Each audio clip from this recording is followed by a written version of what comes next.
नमस्कार महारथियों, आप सभी का बहुत बहुत स्वागत है इंडियन आईक्यू इंस्टीट्यूट के यूट्यूब चैनल पे। पहली बार आए हैं तो आप सभी सब्सक्राइब जरूर कर लीजिएगा। आपके एग्रीकल्चर के सभी एग्जाम से रिलेटेड इन्फॉर्मेशन और अपडेट्स इस चैनल पे मिल जाते हैं। हमारा टेलीग्राम ग्रुप भी है जिसमें कि 16-17 हज़ार बच्चे उसमें भी हैं।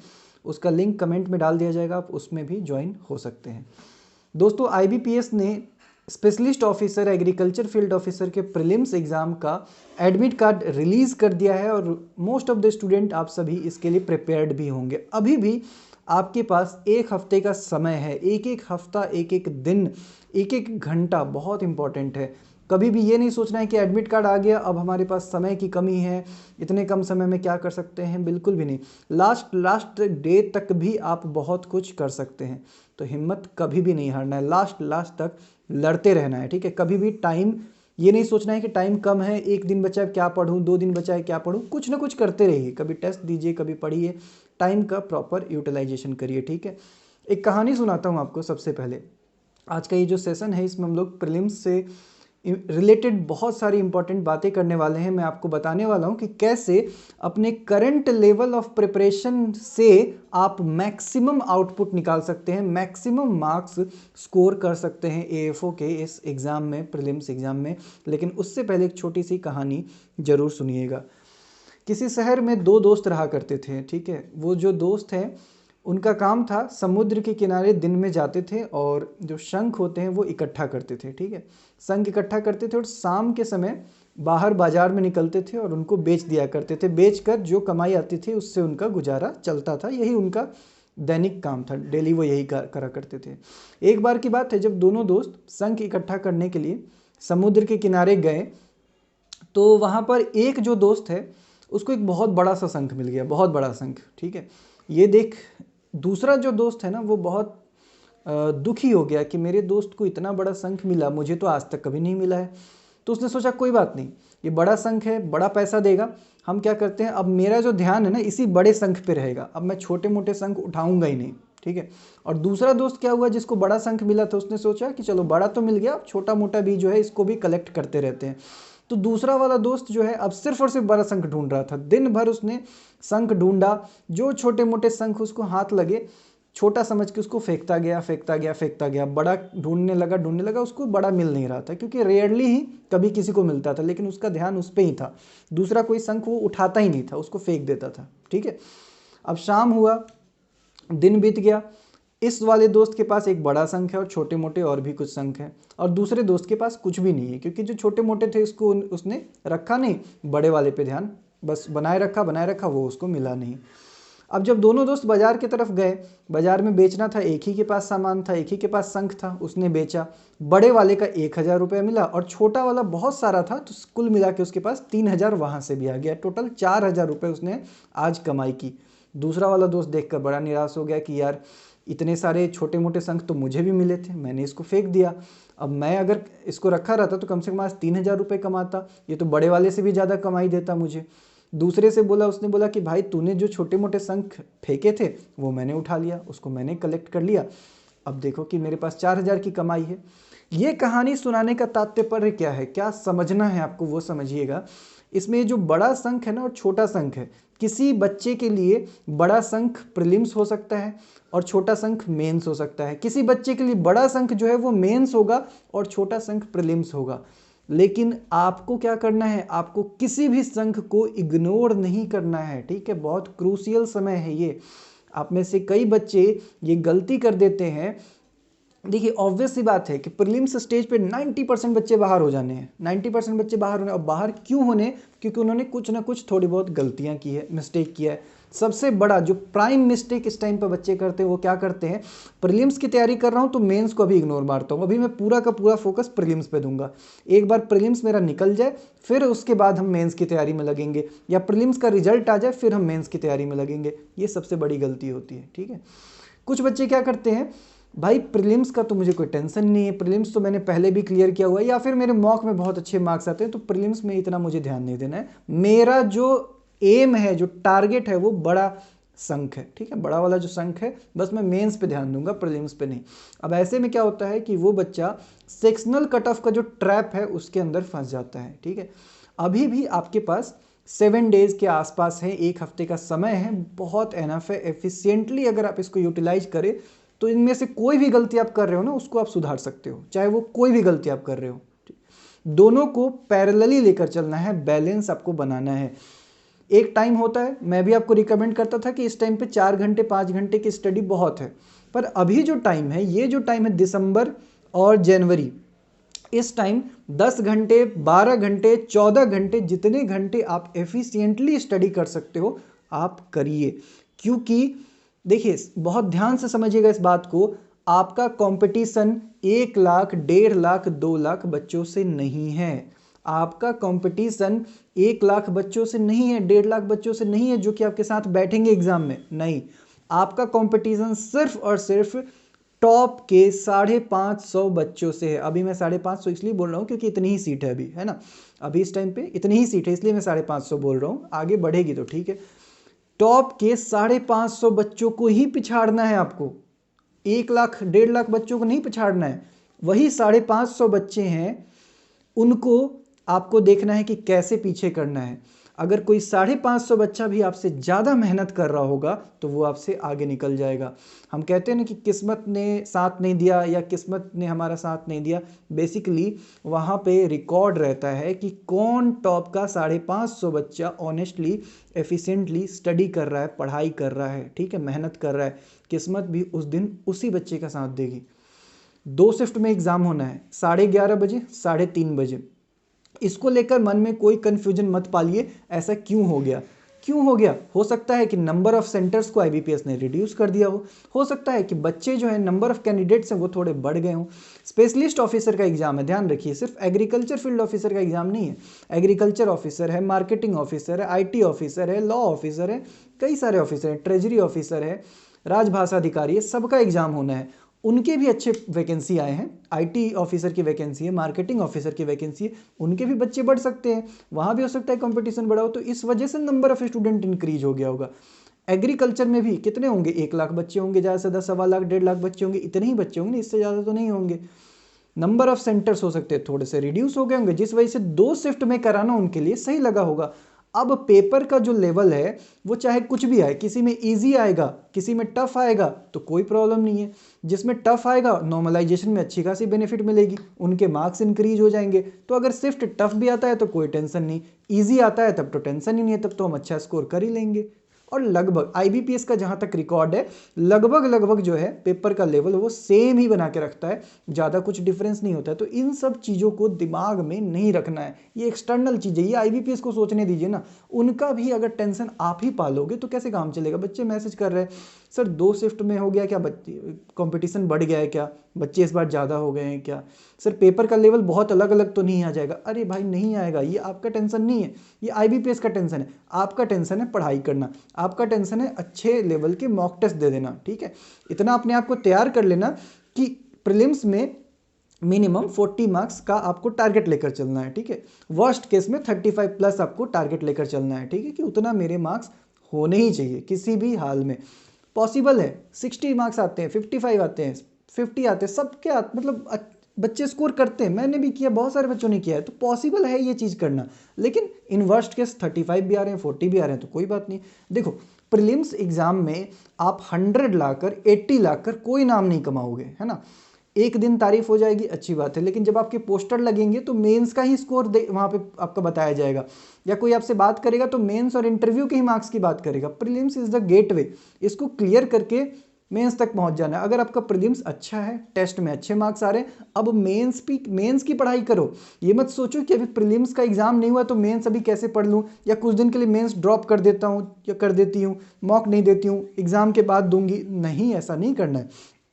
एक सर्टेन लेवल तक प्रीलिम्स की तैयारी हो चुकी है तो मेंस पे ध्यान दो, नहीं हुई है तो फिर उस पर लगे रहो। अच्छा, अब मैं उन बच्चों की बात करता हूँ जिनका ठीक ठाक लेवल का प्रिपरेशन है। अब उनको डर लग रहा है कि सर यार कैसे हो पाएगा, समझ में नहीं आ रहा है, क्लियर हो पाएगा कि नहीं हो पाएगा, ठीक है। जिनको कि लगता है कि करंट लेवल ऑफ प्रिपरेशन से भी या अगले 1 हफ्ते में ऐसा क्या कर ले कि प्रीलिम्स मेरा क्लियर हो जाए, मेंस तो मैं कर लूँगा, एग्रीकल्चर तो मेरा फेवरेट है, लेकिन ये रीजनिंग इंग्लिश मैथ से मुझे बड़ा डर लगता है, तो मैं क्या करूँ। वो बच्चे ध्यान से सुने इस बात को, ठीक है। 3 सब्जेक्ट है, क्वांट, रीजनिंग और इंग्लिश, 3 सब्जेक्ट है। तीनों में अगले 1 हफ्ते में मुझे क्या करना चाहिए कि मेरा ये एग्जाम क्लियर हो जाए, सेक्शनल भी क्लियर हो जाए, ओवरऑल भी क्लियर हो जाए। मैं बताता हूँ, ध्यान से सुनिए। दुनिया इधर की उधर हो जाए, कुछ भी हो जाए, क्वांट में डीआई से क्वेश्चन आएगा ही आएगा। डेटा इंटरप्रिटेशन नाम तो सुना ही होगा। डेटा इंटरप्रिटेशन से कम आपके 15 क्वेश्चन आपको देखने को मिलेंगे, जिसमें से 10 क्वेश्चन बड़े इजी होते हैं। उसको आप आराम से कर सकते हो, ठीक है। चलो मान लेते हैं कि 3 4 5 क्वेश्चन जो होंगे वो थोड़े से डिफिकल्ट होते हैं, लेकिन 10 क्वेश्चन बड़े इजी होते हैं। उसको कोई भी कर सकता है जिसको डेटा रीड करना आता है, जिसको पता है कि भाई ये पाई चार्ट से डेटा कैसे निकालते हैं, जिसको टेबल बनाना आ जाता है ना, वो सब कुछ कर सकता है। तो 10 क्वेश्चन डीआई के इजी वाले आएंगे, ठीक है। इसके अलावा नंबर सीरीज में रॉन्ग नंबर सीरीज के क्वेश्चन आएंगे ही आएंगे, ठीक है। रॉन्ग नंबर सीरीज पूछा जाएगा, नॉर्मल वाला नहीं पूछा जाएगा, रॉन्ग नंबर ही पूछा जाएगा। तो भाई मुझे पता है कि ये 15 क्वेश्चन 20 क्वेश्चन तो आएंगे ही आएंगे डीआई से, 15 क्वेश्चन और 5 रॉन्ग नंबर सीरीज से 20 क्वेश्चन मुझे पता है कि इसी 2 टॉपिक से आएंगे। तो अगला 1 हफ्ता मैं क्यों ना इन टॉपिक को अच्छे से प्रिपेयर कर लूँ, क्यों ना मैं हर तरह का डीआई प्रैक्टिस कर लूँ अच्छे से, क्यों ना मैं रॉन्ग नंबर सीरीज के 50 60 70 क्वेश्चन बना लूँ। अगर उतना मैं बना लूँगा, मुझे पता चल जाएगा कि कैसे एग्जाम में मुझे एटलीस्ट 10 से 12 मार्क्स क्वांट में स्कोर करना है, ठीक है। और इतना अगर आप स्कोर कर रहे हो, आप मोर देन सेफ हो, आराम से आपका क्वांट क्लियर हो जाएगा। ओवरऑल में भी 10-12 मार्क्स अगर क्वांट में आ जाता है, बहुत अच्छी बात है ये, है ना। तो क्वांट के लिए क्या करना है, डीआई को स्ट्रॉन्ग करना है, खूब प्रैक्टिस करना है अगले 1 हफ्ते, और नंबर सीरीज को अच्छे से प्रैक्टिस करना है। हो सकता है सिंप्लीफिकेशन अप्रोक्सीमेशन ना दे, क्वाड्रेटिक इक्वेशन ना दे, लेकिन नंबर सीरीज जरूर देगा, ठीक है। डेटा इंटरप्रिटेशन रहेगा, डेटा सफिशिएंसी रहेगा। तो बस इतना अगर कर लोगे ना, क्वांट का आपका काम ऐसे ही क्लियर हो जाना है। अरिथमेटिक से भी बताता हूँ आपको, अरिथमेटिक से बहुत बच्चे घबराते हैं। कुछ बच्चे होते हैं जिनको अरिथमेटिक बिल्कुल पसंद नहीं, सर हम ये वाला जो है ना पार्ट, नंबर सीरीज, डीआई, ये सब हम आराम से कर लेंगे, ठीक है, सिंप्लीफिकेशन कर लेंगे, लेकिन अरिथमेटिक मेरे से नहीं बनता है। तो आपके लिए भी बताता हूँ, अरिथमेटिक को देख के भागा मत करो, ठीक है। उसमें अगर मान लो अरिथमेटिक से 20 क्वेश्चन है, 25 क्वेश्चन है, आप जब पढ़ने बैठोगे ना, तो आप देखोगे कि 3 4 5 क्वेश्चन बड़े ही इजी लेवल के आते हैं। उसको अगर आप देखो, प्रॉफिट लॉस के होंगे वो क्वेश्चन, या रेशियो प्रोपोर्शन वगैरह के क्वेश्चन होंगे। कुछ नहीं आता होगा ना, जनरल मैथ्स लगा दोगे ना, थोड़ा सा दिमाग लगा दोगे, वो क्वेश्चन अपने आप बन जाएगा आपका। कई बार ऐसा होता है ना, ऑप्शन के सहारे भी आप क्वेश्चन को सॉल्व कर पाते हो। तो एटलीस्ट अगर टाइम है, चाहो तो इग्नोर मार दो, लेकिन टाइम है तो रेशियो प्रोपोर्शन, परसेंटेज और प्रॉफिट लॉस, अरिथमेटिक का ये 3 टॉपिक आप आराम से तैयार कर लो।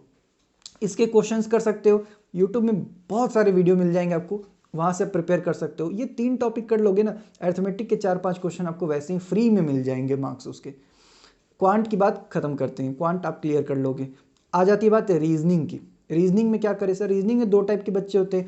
एक जिनका पजल सिटिंग फेवरेट होता है कि हम पजल सिटिंग करेंगे, तो ध्यान रखो कम से कम 4 पजल सिटिंग आएंगे, उसमें से 2 पजल सिटिंग डुएबल होते हैं, ठीक है। एक और अच्छी बात क्या है, डेटा सफिशिएंसी पूछा जाएगा, उसमें भी पजल सिटिंग आएगा। डेटा सफिशिएंसी कोई बच्चा मत छोड़ना, 2-3 क्वेश्चन आएंगे डेटा सफिशिएंसी से, उसमें पजल और सिटिंग से क्वेश्चन आ सकते हैं, या ब्लड रिलेशन से पूछ सकता है, या डायरेक्शन डिस्टेंस से पूछ सकता है। डेटा सफिशिएंसी के कुछ क्वेश्चंस प्रैक्टिस कर लीजिए, क्योंकि उसके अंदर जो क्वेश्चन होते हैं ना, बहुत इजी होते हैं, एक्सट्रीमली इजी होते हैं, वो कोई भी कर सकता है उसको। डेटा सफिशिएंसी देखने में आपको डिफिकल्ट लगता है कि इतना सारा चीज़ पढ़े, 2-2 स्टेटमेंट पढ़े, फिर उसके बाद ऑप्शंस हमें चूज करना पड़ेगा। पर अगर उसका टेक्निक आपको पता है, डेटा सफिशिएंसी कैसे सॉल्व करते हैं, आप 1-2 वीडियो देख सकते हो उसका, तो उसके अंदर जो मटेरियल होता है ना, वो माल मटेरियल बहुत ईजी होता है, उसको आप आराम से सॉल्व कर सकते हो, तो उसको आप छोड़ना नहीं, ठीक है। बाकी जो पजल सेटिंग वाले हैं, प्रो बच्चे हैं, पजल सेटिंग करिए, ईगो पे मत लीजिए। एक पजल या एक सीटिंग पे 2 अटेम्प्ट से ज़्यादा मत दीजिए। एक बार अगर मान लो गलत भी हो गया, नहीं ठीक से कर पाए, दूसरी बार कर लो। लेकिन अगर तब भी गलत हो रहा है, कुछ नहीं हो पा रहा है, उसको छोड़ के आगे बढ़ जाओ, ठीक है। एक इंपॉर्टेंट चीज़ बहुत ध्यान से सुनिएगा, हर स्टूडेंट बहुत ध्यान से सुनिएगा, पेपर अटेम्प्ट करने से पहले एक बार मुझे पूरा पेपर से गो थ्रू हो लेना है, ठीक है।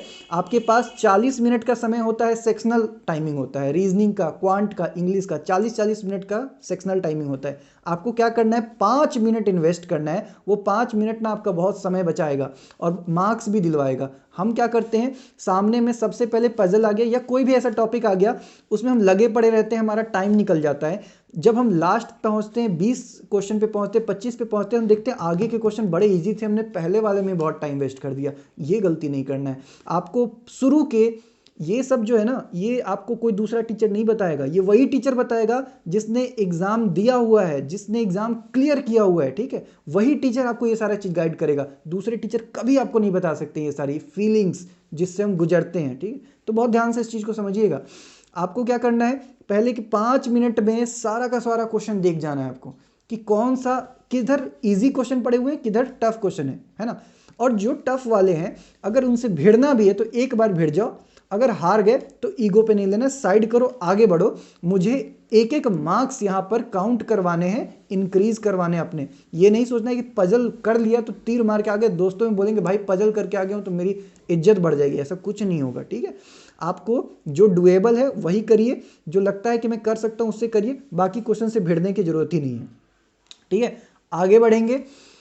एक तो पजल सेटिंग वालों की बात हो गई। अगर आपको आता है, 2 पजल सेटिंग इजी होंगे, आप करके निकल जाओ। जिनको नहीं आता है उनको क्या करना है, ठीक है, उनको क्या करना है, जो पजल सेटिंग के अलावा जो भी पार्ट्स है उनको स्ट्रॉन्ग करिए। उससे क्वेश्चन आए तो वो छूटना नहीं चाहिए या गलत नहीं होना चाहिए। क्या क्या स्ट्रॉन्ग करना है सर, आप अल्फा न्यूमेरिक वाले पार्ट स्ट्रॉन्ग कर लो, आप डायरेक्शन डिस्टेंस स्ट्रॉन्ग करो, आप ब्लड रिलेशन स्ट्रॉन्ग करो, है ना। स्टेटमेंट वाले जो पार्ट है ना, जो वर्बल रीजनिंग वाला पार्ट, स्टेटमेंट कंक्लूजन है, स्टेटमेंट एजम्पशन है, इस टाइप के जो क्वेश्चन होते हैं इनको आप स्ट्रॉन्ग करो। कुछ भी हो जाए 5 क्वेश्चन तो कम से कम इससे रहेंगे और इजी होते हैं। आपको बस स्टेटमेंट पढ़ना होता है और उसके बाद उससे कोई किसी तरह का इन्फरेंस, किसी तरह का कंक्लूजन, किसी तरह का आर्गुमेंट आपको फाइंड आउट करना होता है कि कौन सा कंक्लूजन सही है, गलत है, ये सब चीज़ें। तो ये जनरल अंडरस्टैंडिंग होती है, इसके लिए कोई पढ़ाई नहीं होता है। हाँ, प्रैक्टिस करिए। आप सबको पता है महीनों से, हफ्तों से हमने अपना प्रीलिम्स का सारा स्टडी मटेरियल, अगर आप हमारे टेलीग्राम ग्रुप में होंगे, नहीं होंगे तो ज्वाइन कर लीजिए, मैं लिंक शेयर करवा दूंगा कमेंट में, वहाँ से ज्वाइन कर लीजिए। हमने अपना प्रीलिम्स का सारा स्टडी मटेरियल फ्री किया हुआ है, ठीक है। कई बच्चे उसको यूज़ कर रहे हैं, आप भी यूज़ कर सकते हैं। अगर आपको कोई टॉपिक प्रैक्टिस करना है, जाइए उसमें से जो भी सब्जेक्ट का टॉपिक है उसको आराम से प्रैक्टिस करिए। तो जितने भी ये वर्बल रीजनिंग वाले पार्ट्स हैं उसके जितने क्वेश्चन हो सकते हैं आप प्रैक्टिस कर लो, ताकि 5 क्वेश्चन आए तो वो छूटे ना हमसे। इजी भी होता है, डुएबल होता है, बस गलती नहीं होना चाहिए। ताकि पहले से अंडरस्टैंडिंग रहेगी ना, समझ रहेगी तो आप गलती नहीं करोगे। उसके भी कॉन्सेप्ट्स होते हैं। इसके बाद क्या करना है, इसके बाद आपका सिलॉजिज्म चाहे कुछ भी हो, 5 क्वेश्चन सिलॉजिज्म से आएगा ही आएगा। ये तो तय है कि 4 से 5 क्वेश्चन आएगा ही आएगा। और वो सिलॉजिज्म आप तभी कर पाओगे जब उसके बेसिक कॉन्सेप्ट्स, प्रिंसिपल्स आपको पता है कि आपको इसका डायग्राम कैसे बनाना है, इसका वेन डायग्राम कैसे बनाना है, उसके बाद उससे कंक्लूजन कैसे निकालना है। ये सब चीज़ें आप तभी कर पाओगे जब आपने प्रैक्टिस उतना किया होगा। तो आपको क्या करना है, सिलॉजिज्म और जितने वर्बल रीजनिंग वाले पार्ट हैं इसको प्रैक्टिस करना है। और जो छोटे मोटे अल्फा न्यूमेरिक हो गए, ब्लड रिलेशन हो गए, डायरेक्शन डिस्टेंस हो गए, इस तरह के जो इजी टॉपिक है, इसमें टाइम नहीं लगता है ज़्यादा करने में, तो इसको आप कंप्लीट कर लीजिए। मतलब जो पजल सेटिंग नहीं कर रहे हैं वो बाकी के कंपोनेंट्स पे ध्यान दे, ताकि वहाँ से आप 10-15 मार्क्स के क्वेश्चन आराम से कर सके। रीजनिंग हो चाहे मैथ्स हो, रीजनिंग हो चाहे क्वांट हो, यहाँ पे आपको एक्यूरेसी 100% मेंटेन करके रखनी है। 90% भी टॉलरेबल नहीं है, आप 90% भी नहीं कर सकते हो, ठीक है। जब आप सेलेक्टिव क्वेश्चन कर रहे हो तो आपकी एक्यूरेसी 100 मतलब 100 ही होना चाहिए कि भाई मैं एग्जाम दे के रहा हूँ तो मुझे पता होना चाहिए कि हाँ मेरे 15 मार्क्स क्वांट में बनने हैं, 15 मार्क्स मेरे रीजनिंग में बनने हैं, इतना पता होना चाहिए आपको। एक्यूरेसी पे कोई मर्सी नहीं। वही क्वेश्चन करिए जो आपको आता हो, नहीं आता हो चुपचाप छोड़ के आगे बढ़िए, दूसरा क्वेश्चन करिए। रह जाती है बात इंग्लिश की। इंग्लिश का क्या करें सर, तो इंग्लिश में देखो भाई, इंग्लिश में एरर से क्वेश्चन आएगा, रीडिंग कॉम्प्रहेंशन से क्वेश्चन आएगा, और जो PQRS जंबल वाले टाइप के, पैरा जंबल टाइप के जो क्वेश्चंस होते हैं वो आएगा ही आएगा। ये 3 तो तय है। रीडिंग कॉम्प्रहेंशन के आपसे कम वो लोग 10 से 15 क्वेश्चन करेंगे और ये इजी होता है। आपको पैसेज पढ़ना है, उसके बाद आपको क्वेश्चन करना है। ध्यान रखिएगा, रीडिंग कॉम्प्रहेंशन आपका जब सेक्शनल टाइमिंग स्टार्ट हो इंग्लिश का, पहले RC ही करना है। पहले आपको क्या करना है, RC करना है, उसके बाद किसी और चीज़ में फोकस करना है, क्योंकि RC स्कोरिंग होता है। आपको पैसेज पढ़ना है, उससे क्वेश्चन किया जा रहा है, क्वेश्चन का आंसर देना है सोच के, समझ के, ठीक है। इतना भी डायरेक्ट नहीं होगा। IBPS का सवाल है, स्पेशलिस्ट ऑफिसर का है, स्केल 1 ऑफिसर बनाया जा रहा है आपको, तो ऐसा नहीं कि एकदम ईजी सा दे देंगे, बट इतना भी डिफिकल्ट नहीं होगा कि आप कर नहीं सकते। थोड़ा सा अंडरस्टैंडिंग रखना है, चीज़ों को समझ के आंसर दे देना है, वहाँ से स्कोर आता है। लेकिन प्रॉब्लम क्या होता है, बच्चे क्या करते हैं, कि मैंने इसलिए बोला कि पहले आप देख लो कि क्या क्या सवाल पूछे गए हैं। जब आपको पता होगा ना कि मेरे पास 3 आरसी पूछे गए हैं या 2 आरसी से मेरे पास 12 क्वेश्चन पूछ रहे हैं, आपको क्या करना है, आरसी के सवाल पहले कंप्लीट कर लेना है। क्यों ऐसा करना है? क्योंकि जब आपके पास टाइम कम होता है ना, टाइमर पे दिख रहा है 5 मिनट बचे हैं, 6 मिनट बचे हैं, 7 मिनट बचे हैं, तब आप आरसी करने बैठोगे ना, आपका मन नहीं लगेगा, आप सही क्वेश्चन नहीं मार्क पर कर पाओगे, आपके दिमाग में है कि यार इतना बड़ा पैसेज पढ़ना है फिर मुझे आंसर करना है, आप सही नहीं कर पाओगे, आप वहाँ पे निगेटिव मार्किंग करवा के घर आ जाओगे। तो इसलिए आरसी को शुरुआत में कर लेना है, उसके बाद इंग्लिश का कोई दूसरा सेक्शन सॉल्व करना है। आरसी से क्वेश्चन आएगा, पैरा जंबल से क्वेश्चन आएगा, एरर से क्वेश्चन आएगा, है ना, सेंटेंस इंप्रूवमेंट वगैरह से भी क्वेश्चन पूछ सकते हैं, मैच द फॉलोइंग टाइप के क्वेश्चन आजकल आते हैं, उससे भी क्वेश्चन पूछ सकते हैं, उसमें इडियम फ्रेजेस वगैरह भी पूछ रहे हैं आजकल, सिनोनिम एंटोनिम से भी क्वेश्चन पूछ रहे हैं। तो इसमें जितना पॉसिबल हो आप कर सकते हैं, लेकिन इन 3 चीज़ को प्रैक्टिस करके जरूर अच्छे से जाइए। एक तो ढेर सारे, कम से कम अभी से एग्जाम तक 10-12 आरसी सॉल्व कर लीजिए, पैरा जंबल के खूब सारे क्वेश्चन 20-30 पैरा जंबल के क्वेश्चन सॉल्व करिए, एक्सप्लेनेशन देखिए कि मैं सही कर पाया या कर पाई हूँ या नहीं, ठीक है। इसके बाद तीसरा क्या करना है, एरर के ढेर सारे क्वेश्चन सॉल्व करना है। 100 रूल्स ऑफ इंग्लिश ग्रामर करके खूब सारे पीडीएफ मिल जाएंगे, एक बार उनको देख लीजिए, ताकि जो ग्रामर के रूल्स है ना वो आपको थोड़ा सा आप उनको ब्रशअप कर लो, कि आपके दिमाग में घूमते रहें, कि आप देख के पकड़ सको कि हाँ यहाँ क्या गलती हो रही है और यहाँ क्या सही है। ये सब चीज़ें आपको करना है इंग्लिश के लिए, क्वांट के लिए, रीजनिंग के लिए। थोड़ा सा प्रैक्टिस करिए अभी से लेकर एग्जाम तक, और हो सके तो पॉसिबल हो तो एटलीस्ट 2 से 3 मॉक टेस्ट दे दीजिए।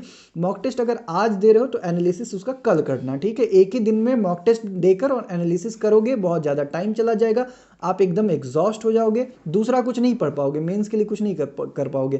तो इसलिए 2 घंटा मॉक टेस्ट दो और फिर अगले दिन आप उसकी एनालिसिस करो। 2 से 3 मॉक टेस्ट और देकर, कहीं बहुत सारे फ्री मॉक टेस्ट इस टाइम पे मिल रहे हैं, सब ने फ्री कर दिया हुआ है, तो प्रीलिम्स का मॉक टेस्ट जो है आप कहीं से भी दे दीजिए, अच्छे लेवल का दीजिए। लोग आपको डराने के लिए डिफिकल्ट लेवल, मीडियम लेवल, इतना है वो सब नहीं करना है, जो एग्जाम लेवल है वो दीजिए, ठीक है। जो टीचर ने एग्जाम, कोई ना कोई एग्जाम क्वालिफाई किया है, वो टीचर पेपर सेट करा, उनका मॉक टेस्ट आप दे दीजिए।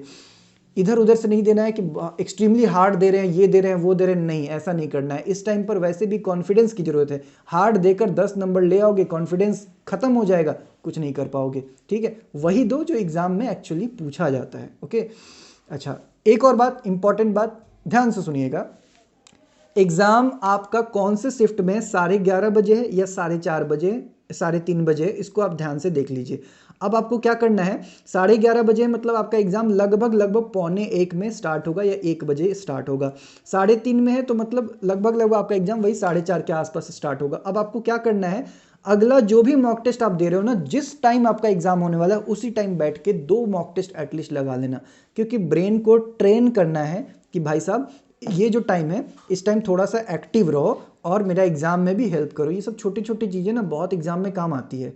कोई भी एग्जाम देने जाओ, मैं ज़िंदगी में कोई मॉक टेस्ट ना दूं एग्जाम से पहले, लेकिन जब मेरा डेट और टाइम पता चल जाए ना, उस टाइम पे मैं एटलीस्ट 1 या 2 मॉक टेस्ट जरूर देता हूँ, कि ब्रेन को पता होना चाहिए कि ये टाइम अभी मेरा सोने का नहीं है, अब एक्टिवेट रहना है, इस टाइम थोड़ा सा एक्टिवेट हो जाना है।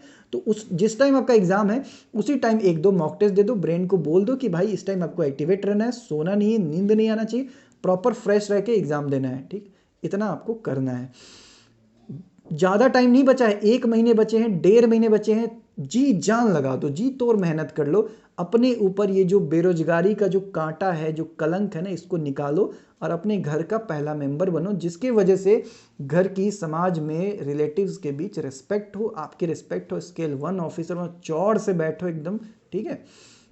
जाते जाते राहत इंदौरी साहब की एक पंक्ति याद आती है, बहुत ध्यान से सुनिएगा इस पंक्ति को। ना हम सफ़र से निकलेगा, ना हम नशी से निकलेगा, ना हम सफ़र से निकलेगा, ना हम नशी से निकलेगा, हमारे ही पाँव का कांटा है, हम ही से निकलेगा। तो आपके पाँव का कांटा है, इसको आपको ही निकालना है, कोई दूसरा नहीं करेगा। तो थोड़ा सा अगर जल रहे हैं 1 महीने, 1.5 महीने, तो जल लीजिए, बर्दाश्त कर लीजिए इस दर्द को, जो भी है बर्दाश्त कर लीजिए। फ्रूट जो इसका जो फल है ना, बहुत मीठा होने वाला है। 1 अप्रैल के दिन जो आपकी खुशी होगी, उस खुशी का कोई हिसाब नहीं होगा। चारों तरफ बस सेलिब्रेशन होगा, दिन में होली और रात में दिवाली नजर आएगी। तो बहुत अच्छा रहेगा आने वाला टाइम। इंजॉय करिए, हेल्दी रहिए, खाना अच्छा अच्छा खाइए, ज़्यादा टेस्ट के चक्कर में मत पड़िए, हेल्दी खाना खाइए, आराम कीजिए, प्रॉपर 7-8 घंटे का जो नींद है उसको लीजिए और थोड़ा बहुत प्रैक्टिस करते रहिए। जो इंपॉर्टेंट चीज़ है उसको लास्ट में ब्रशअप करिए और एग्ज़ाम देने जाइए। और घबराइए नहीं कि टाइम कम बचा है, टाइम एनफ है। आप चाहें तो बहुत कुछ कर सकते हैं। दिन में 24 घंटे होते हैं, ठीक है। दिन में 24 घंटे हो सकते हैं। आप दिन में भी पढ़ सकते हैं, रात में भी पढ़ सकते हैं, अर्ली मॉर्निंग पढ़ सकते हैं, कभी भी पढ़ सकते हैं। जो टाइम सुटेबल हो उस टाइम पढ़िए। मिलते हैं फिर आप लोगों से किसी नेक्स्ट सेशन में। Good night.